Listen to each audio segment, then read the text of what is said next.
এক রাতে শিলাদাস আমাকে নিয়ে গেছিল স্মার্ট বাজার দেখাতে, গিয়ে দেখলাম ওখানটায় ডাব বিক্রি হচ্ছে 30 টাকা দিয়ে। এই ডাবটা কিনেছি। আর সব থেকে যে দামি জিনিসটা কিনেছি সেটা হলো এই যে হিমসাগর আম, 10 টাকা কিলো হিমসাগর আম। দেখতে এই অবস্থা, কি জানি খাওয়া কিরকম হবে, টেস্ট। কাটবো না, কাটার এখন দরকার নেই, পরে কাটবে। এখন কে খাবে? ছাড়িয়ে একটু দেখ, দেখি কেমন টেস্ট। তোর হিমসাগর আম খা দেখি তুই, সত্যি। তাহলে এর পরেরটা আমার যে কিলিস খাবা। 10 টাকা কিলো হিমসাগর আম।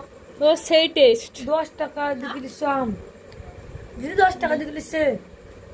আরে হুঁ খা, ব্যাপক মিষ্টি না, খালি লিবুনি কইছিলু। 10 টাকা ভাই, স্টোরের লোক ভাই কি হাসা তো হাসা। আমার ইন্ডিয়াতে 10 টাকা দেখি কি। যখন জিজ্ঞেস করে যে আমটা তো আমরা নিয়ে এসেছি, তারপর যখন হিসেব হয় জিজ্ঞেস করে যে আমটা কত, তো আমরা বললাম যে 10 টাকা তো দেখেছিলাম। তখন তারা তাকিয়ে আছে, মানে তাদের স্টোরে যে 10 টাকা কিলো আম আছে তারাও জানে না। তারপর দেখে বললো হ্যাঁ 10 টাকা। ও ভাই ডাবটা তো কি টেস্ট আছে ভাই। ডাবটা দেখি ভাই, এই ডাবটা জল আছে তো। এরকম একটা বইতা বাজারে 50 টাকা 60 টাকা নিবে ডাব। কাটবা তো ডাব? না, আমি ঘর যাই কাটবা। ধর ধর ভাই, তো ডাব শুকিয়েছে।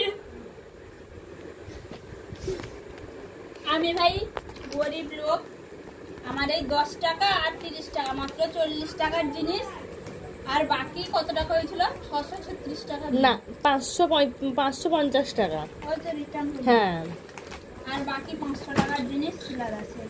শিলাদাস ভাই বড় লোকের বড় বড় ব্যাপার। এই যে কত জিনিস আছে, এটা কি অরিও খেতে টাকা হয়েছে। তারপর আছে Maggi, good day, Oreo biscuit দুটো দাও। আর এটা কি রে? আটা, ছোলার ছাতু। আর লস্যিগুলো খাওয়া হয়ে গেছে।